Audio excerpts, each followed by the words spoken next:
नमस्कार दोस्तों। Law of one यानी एक का कानून, या कह लीजिए एक का ज्ञान, या कह लीजिए एक के तरीके, यह उसके 31वें सत्र का दूसरा भाग है। दोहराया जाता है कि इस किताब द्वारा दी गई सभी सूचनाएं और जानकारियां आप जान भी सकते हैं, मान भी सकते हैं, नज़रअंदाज भी कर सकते हैं और सिरे से खारिज भी कर सकते हैं, क्योंकि यह आपकी फ्री विल है जो कि एक अनंत रचयिता द्वारा आपको दी गई है। एक और बात कही जाती है कि लॉ ऑफ वन पूरी तरह से सबके लिए फ्री है। यदि कोई इकाई या व्यक्ति इसको निजी स्वार्थ के लिए इस्तेमाल करे तो वह उसकी व्यक्तिगत जिम्मेदारी होगी। और साथ ही साथ यह भी कहा जाता है कि यदि कोई इस लॉ ऑफ वन को अपनी भाषा में परिवर्तित करके दूसरों से साझा करना चाहे या इन वीडियोस को अपने चैनल पर चलाना चाहे तो वह भी ऐसा कर सकता है, क्योंकि वह भी उसकी फ्री विल है। तो पहला सवाल डॉन करते हैं। मैं सोच रहा था कि क्या इस तथ्य के पीछे कोई सिद्धांत है कि यौन संबंध आवश्यक रूप से निषेचन की ओर नहीं ले जाता है। मुझे इसके रासायनिक या भौतिक सिद्धांतों में कोई दिलचस्पी नहीं है। मुझे इस बात में दिलचस्पी है कि क्या कोई आध्यात्मिक सिद्धांत है या नहीं, जिससे उन कपल्स को जो बच्चा होता है या नहीं, या यह विशुद्ध रूप से रैंडम है। तो दोस्तों यहाँ पर डॉन ने सवाल किया है कि ये जो मतलब मेल का मेल के साथ या मेल फीमेल का ये जो रिलेशनशिप होता है, तो वो कह रहा है कि क्या ऐसा भी हो सकता है कि एक मेल फीमेल का रिलेशनशिप हो तो उसके अंदर हो सकता है उन्हें बच्चा ना हो। ठीक है, तो वो ये कह रहा है कि क्या कहते हैं, मुझे इसके पीछे की जो साइंस है उसको नहीं जानना है, मुझे ये जानना है कि क्या आध्यात्मिक रूप से इसके पीछे के कुछ कारण हैं कि ऐसा होता है कि भाई उनको हो सकता है बच्चा हो, या किसी किसी केस में ऐसा होता है कि उनको बच्चा नहीं होता कपल्स को। तो कह रहे हैं कि क्या ये ऐसा कुछ डिसाइडेड है आध्यात्मिक रूप से, या ये विशुद्ध रूप से यानी शुद्ध रूप से एक रैंडम है क्राइटेरिया कि भाई हो भी सकता है और नहीं भी हो सकता है, ये कुछ भी है, मतलब इस तरीके से है क्या कुछ। तो रा कहते हैं यह कुछ सीमाओं के भीतर रैंडम है। यदि कोई इकाई उस वरिष्ठता तक पहुंच गई है जिससे वह जीवन के अनुभव की मूल संरचना का चयन करती है, तो यह इकाई एक ऐसे भौतिक परिसर में जन्म लेने का विकल्प चुन सकती है जो प्रजनन करने में सक्षम नहीं है। इस प्रकार हम कुछ इकाइयों को पाते हैं जिन्होंने अनउपजाऊ अनफर्टाइल होना चुना है। अन्य इकाइयां स्वतंत्र इच्छा के माध्यम गैर प्रजनन सुनिश्चित करने के लिए विभिन्न उपकरणों का प्रयोग करती हैं। इन स्थितियों को छोड़कर स्थिति रैंडम है। तो रा कहते हैं कि हाँ, इसमें कुछ लिमिटेशंस हैं, रैंडमनेस भी है, बट ऐसा भी नहीं है कि पूरी तरीके से रैंडम है। वो कह रहे हैं कि कुछ ऐसे होते हैं लोग जो क्या कहते हैं यहाँ पर जन्म लेने से पहले वो उस लेवल तक पहुंच चुके होते हैं जहाँ पर अब उन्हें ना बच्चे की ज़रूरत नहीं है, उन्हें जब बच्चे की ज़रूरत ही महसूस नहीं होती अंदर से, या उनको ऐसा लगता है कि इस घनत्वता में, तीसरी घनत्वता में अगर हम लोग जा रहे हैं तो ये बच्चे का सुख और ये सारी चीज़ें तो हम भोग चुके हैं पहले। ठीक है, तो अब हम यहाँ पर बिना बच्चे के देखना चाहते हैं कि उस सिचुएशन में हम लोग कैसे आगे चल सकते हैं। और वो ये कह रहे हैं कि वो जानबूझ के करते हैं कि ताकि उनके यहाँ पर पैदा होने के बाद उनके बच्चे ना हों। ठीक है, इसके अलावा और भी कुछ ऐसी मेडिकल चीज़ें हैं जिनका आप इस्तेमाल करके आप चाहो तो आपके बच्चे ना हों। तो इस तरीके की चीज़ें हैं। ये दो तरीके हैं जिनके जिनके अंदर रैंडमनेस नहीं है। इसके अलावा सारी जो स्थितियां हैं वो रैंडम है, मतलब बच्चे हो भी सकते हैं नहीं भी हो सकते हैं। ये कुछ इस तरीके का है। तो अगला सवाल डॉन करते हैं। धन्यवाद। पहले के सत्र सत्र 30 में आपने उल्लेख किया था चुंबकीय आकर्षण। क्या आप उस शब्द को परिभाषित और विस्तारित कर सकते हैं। तो दोस्तों यहाँ पर डॉन ने वही सवाल किया कि ये जो मैग्नेटिक अट्रैक्शन होता है आपने बोला था, ये क्या होता है, जरा आप हमें बताएंगे। तो रा कहते हैं हमने इस शब्द का उपयोग यह बताने के लिए किया है कि आपके उभयलिंगी स्वभाव में ऐसा है जो ध्रुवीयता का है।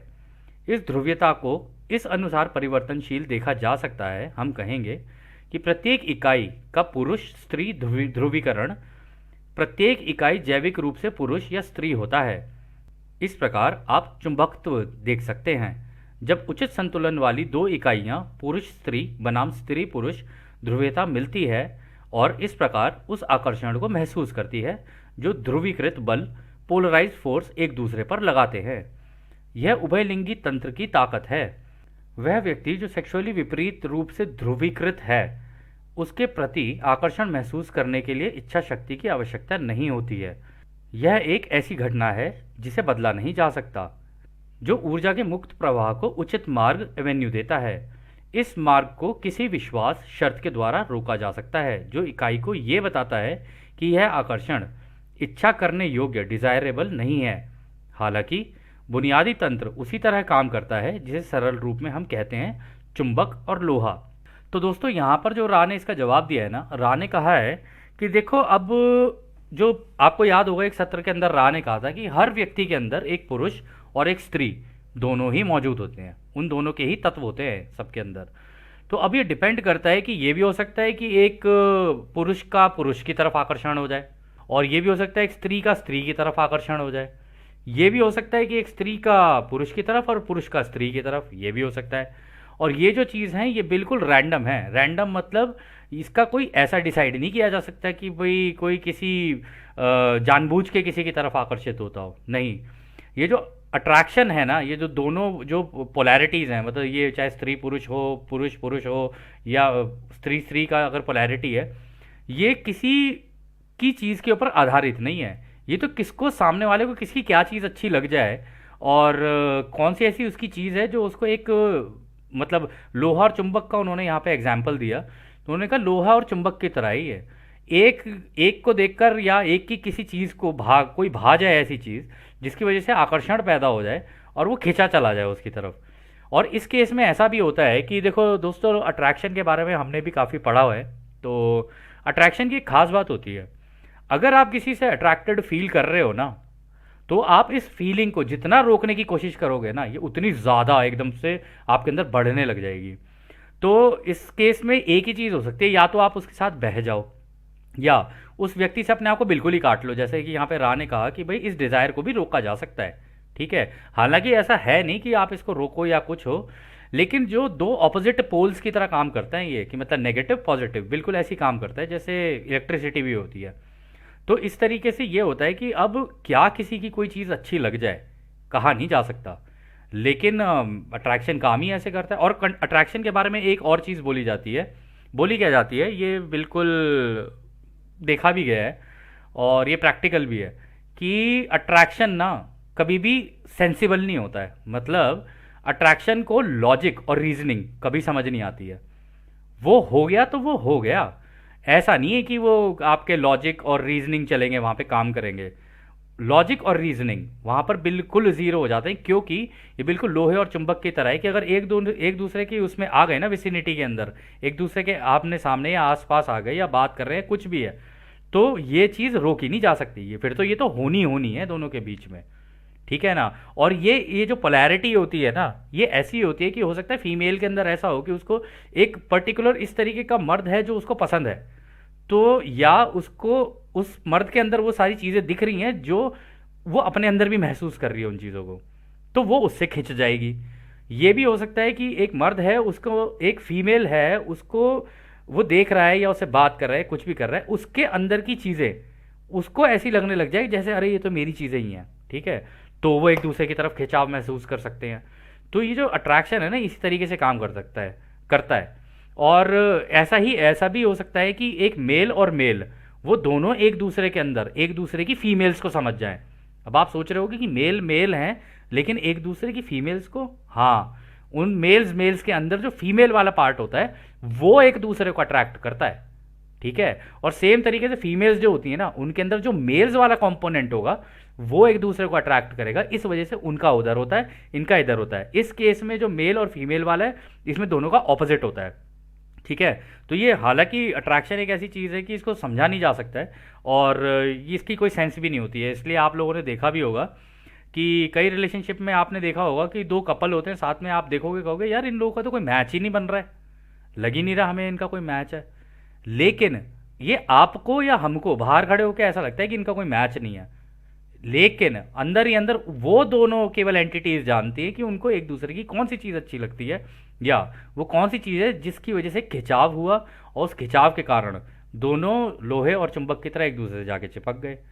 अब भैया प्रेम में तो कहते हैं प्यार तो अंधा होता है, प्यार अंधा नहीं होता, इसके पीछे एक ये रीज़न है। ये जो क्रिएटर की जो फील्ड्स है ना, इसके अंदर ही ये सारी की सारी पोलैरिटीज़ हैं, मतलब ये नेगेटिव पॉजिटिव फोर्सेस हैं। लेकिन ये नेगेटिव पॉजिटिव उस सेंस में नहीं है कि कोई अलग है या कुछ वैसा है, नहीं, ये फोर्स फील्ड है। इस फोर्स फील्ड के अंदर किसको क्या अच्छा लग जाए ना, पता नहीं चल सकता, उसके कारण हो जाता है ये।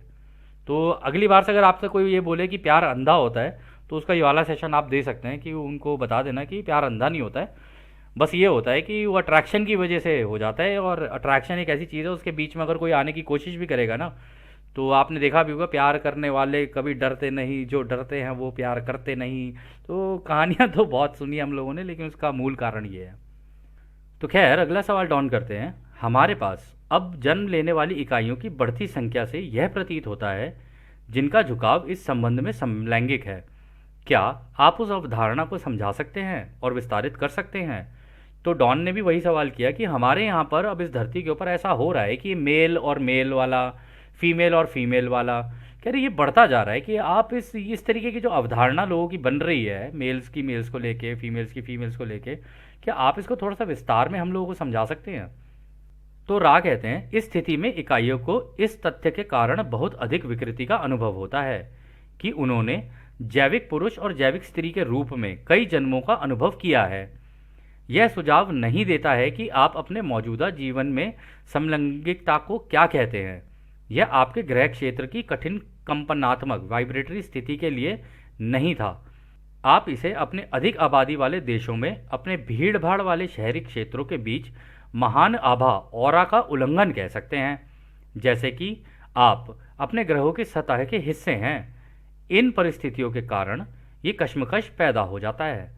तो रा दोस्तों पता है क्या बोल रहे हैं यहाँ पे, कह रहे कि ये उन लोगों के बीच में होता है जैसे जो मेल्स होंगे, उन्होंने कई जन्म ऐसे ले लिए कि वो कई जन्मों में मेल्स ही बने, और जो फीमेल्स होती हैं उनके साथ ये इसलिए होता है क्योंकि वो कई जन्मों में फीमेल्स बनी। तो यहाँ पर आके उन लोगों ने ले ली ऑपोजिट पोलैरिटी, यानी कि जो वो अब पीछे से चलते हुए आ रहे थे मेल और यहाँ के बन गए फीमेल, पीछे से चलते आ रहे थे वहाँ से फीमेल और यहाँ आगे बन गई मेल। ठीक है, तो राय यहाँ पर कह रहे हैं कि उसके कारण ये हो रहा है। ऊपर से इस तरीके की चीज़ें आपके यहाँ पर ज़्यादा वहाँ देखी गई हैं, जैसे आपके घनी आबादी वाले जगहें हों वहाँ पर ऐसा हो सकता है। और उसका कारण ये होता है कि जहाँ पर लोग होते हैं ना, वहाँ का जो कंपनता होती है, जहाँ ज़्यादा लोग होंगे ना, वहाँ की कंपनता ना आपस में एक दूसरे के साथ मतलब घुलती मिलती रहती है। उसका कारण ये है क्योंकि सोच जो है ना, वो होती है जो इस कंपनता का को दर्शाती है, या वो ही कंपनता है जो इस हमारे पूरे माहौल के अंदर रहती है। तो अब कुछ नहीं कहा जा सकता कि उस केस के अंदर ना उनकी कंपनता उस कंपनता से मैच नहीं कर रही होती है। तो भीड़ भाड़ वाले और इस तरीके की चीज़ें जो पहले से ही चली आ रही हैं, इसलिए आप लोगों ने ये मेल मेल और फीमेल फीमेल वाला जो ये इस तरीके के रिलेशनशिप्स होते हैं, इसके अंदर आपने देखा भी होगा, उनको इस तरीके के लोगों के बीच में उठना बैठना भी पसंद नहीं होता जहाँ पर मेल फीमेल रिलेशनशिप ज़्यादा होते हैं ये वो। हालांकि उनकी उनसे बनती है, वो सही है, लेकिन उनको ज़्यादा ऐसे जगह पर रहना पसंद नहीं होता है। उन्हें अकेलापन और ये वो एक दूसरे के साथ इस तरीके से रहना पसंद होता है, क्योंकि उन्हें पता है कि यहाँ पे उनकी आज़ादी का उल्लंघन हो रहा है। ठीक है, इस वजह से वो अपना सेपरेट होके अलग रहना पसंद करते हैं। और रा ने भी कहा है कि जैसे कि आप अपने ग्रह का एक हिस्सा हो, एक छोटा सा हिस्सा, एक पोर्शन हो, इसी तरीके से वो भी इस ग्रह के एक छोटे से पोर्शन है। लेकिन बाकी लोग, समाज के लोग, उनको उन चीज़ों को जो कर रहे होते हैं, उनको दबाव बना रहे होते हैं, वो सारी चीज़ें हो रही होती है, उसकी वजह से उनकी आज़ादी का उल्लंघन हो रहा होता है। तो उस आज़ादी के उल्लंघन को देखते हुए उनके अंदर और फ्रस्ट्रेशन आ जाती है, और फ्रस्ट्रेशन आने की वजह से फिर वो अपने जैसे लोगों को ढूंढने की कोशिश करते हैं। और जब वो अपने जैसे लोगों को ढूंढने की कोशिश करते हैं जिनके साथ उनका हो गया, मतलब मैच कर गया, वहाँ पर वो अपना कर लेते हैं।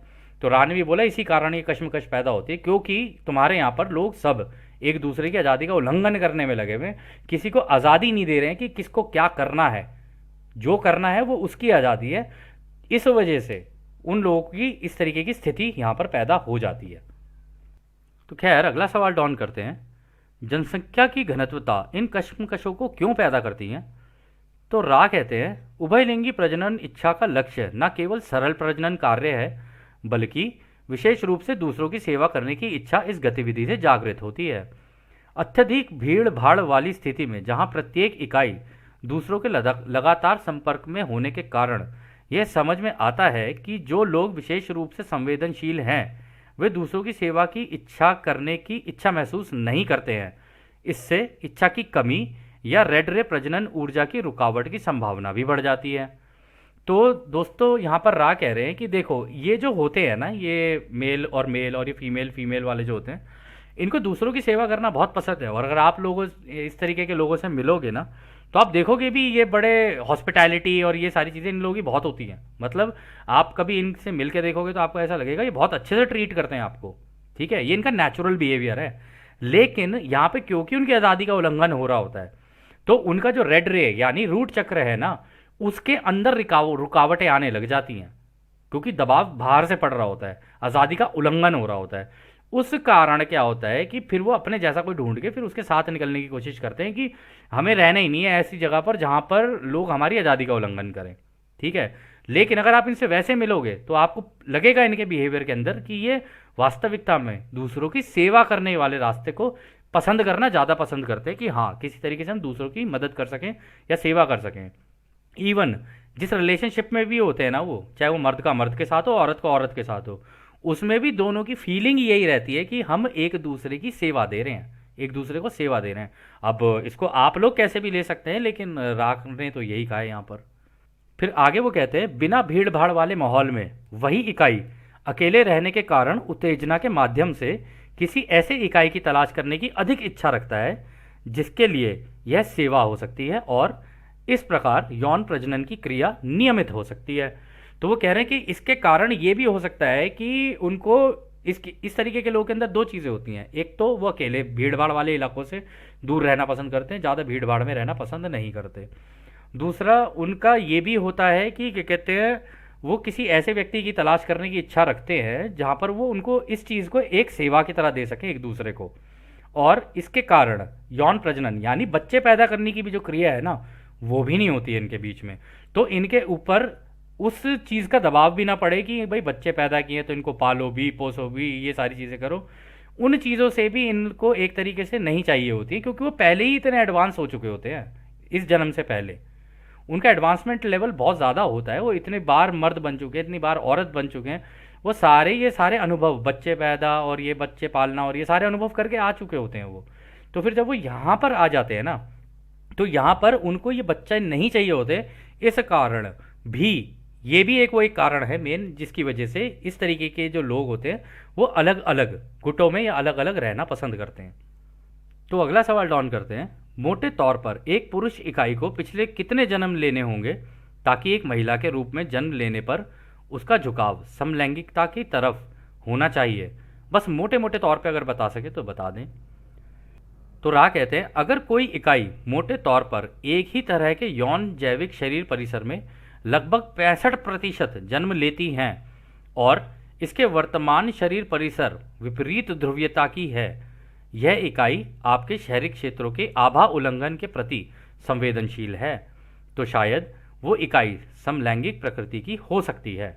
तो वो ये कह रहे कि अगर कोई व्यक्ति इससे पहले मान लो मर्द का अगर उसमें शरीर में रहा है वो, और 65% ज़्यादा मतलब जितने उसके जन्म हुए हैं उनके अंदर 65% अगर ऐसा हो गया है, तो फिर इसका मतलब अब इस जन्म के अंदर फिर वो औरत का रूप लेके आएगा और इस तरीके के समलैंगिक संबंध में रहेगा।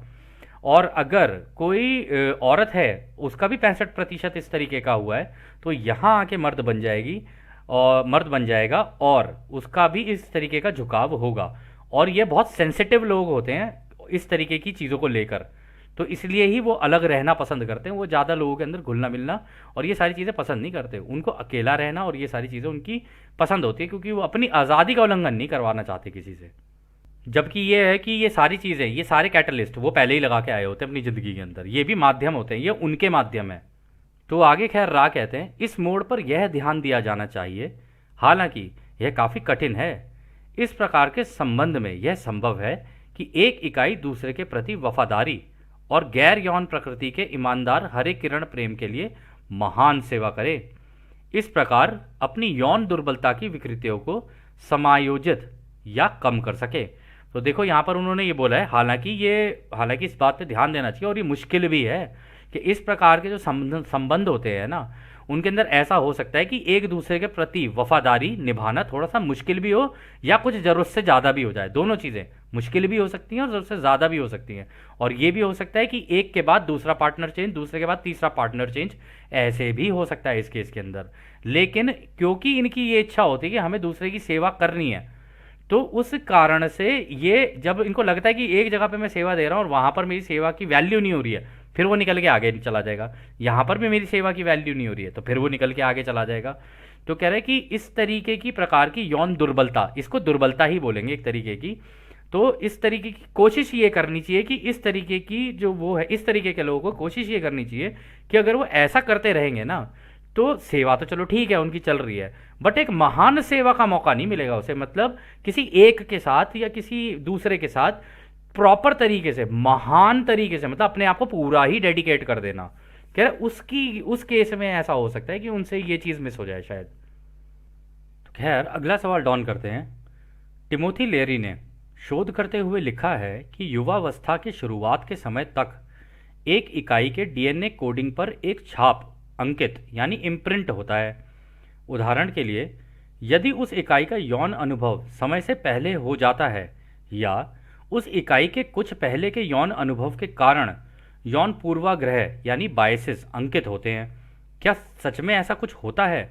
तो दोस्तों यहाँ पर डॉन ने जो सवाल पूछा है ना, वो ऐसा होता है कि कई कई केसेस में ऐसा होता है कि इस तरीके के जो संबंध होते हैं ना, मतलब मतलब मेल फीमेल वाला हो या मेल मेल वाला हो या फीमेल फीमेल वाला हो, इस तरीके के संबंध कभी कभी ऐसा होता है कि बचपन में बहुत जल्दी किसी को हो जाते हैं ये।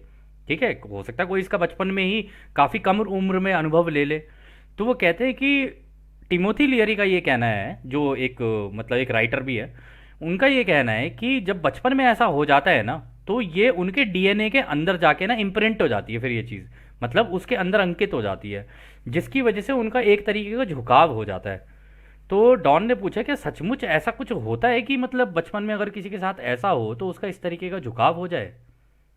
तो रा कहते हैं यह आंशिक रूप से सही है।